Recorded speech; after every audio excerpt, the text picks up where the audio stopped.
The five senses vision, hearing, smell, taste, and touch are universally recognized as the means by which humans and most animals perceive their universe.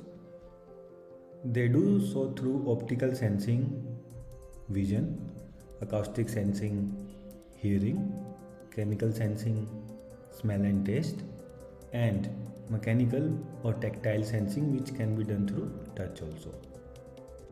But humans, animals, and even lower level organisms rely on many other sensors as well as on actuators.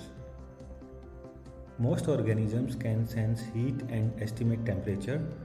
They can sense pain and can locate a sensation on and in the body.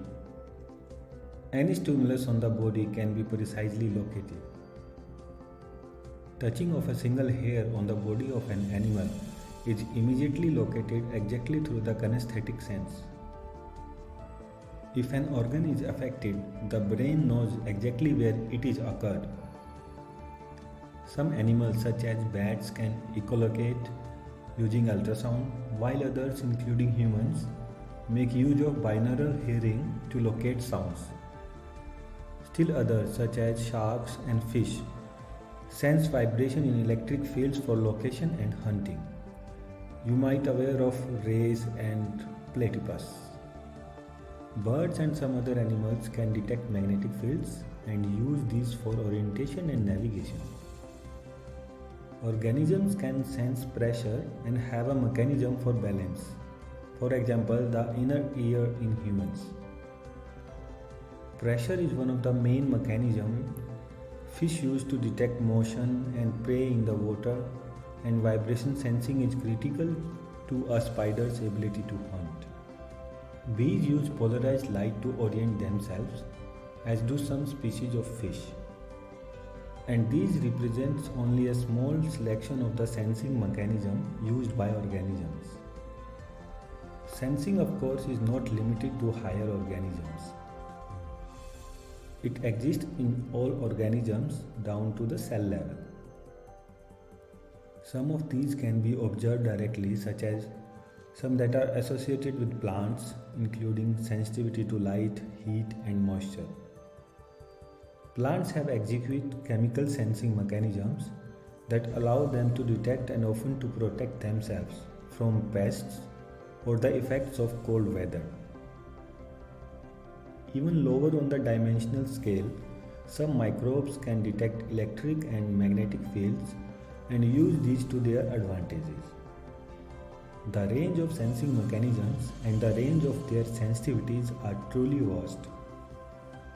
The eye of a hawk, the hearing of a fox, the olfactory sense of a hyena, or the capability of a shark to detect blood in the water has always fascinated us.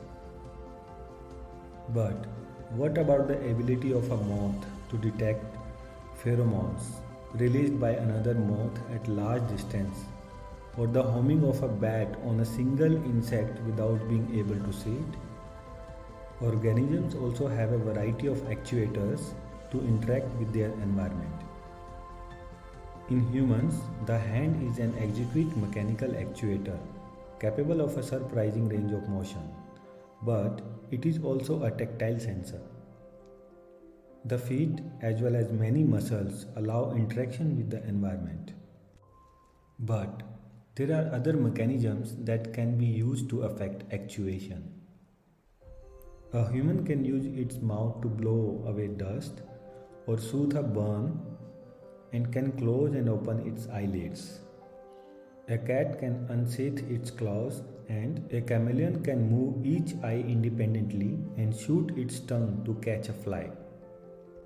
Other actuators allow for voice communication, that vocal cords in humans, or the stunning of prey, that ultrasound in dolphins, electric shock in eels. Direct mechanical impact used by some species of shrimp and many other specialized functions.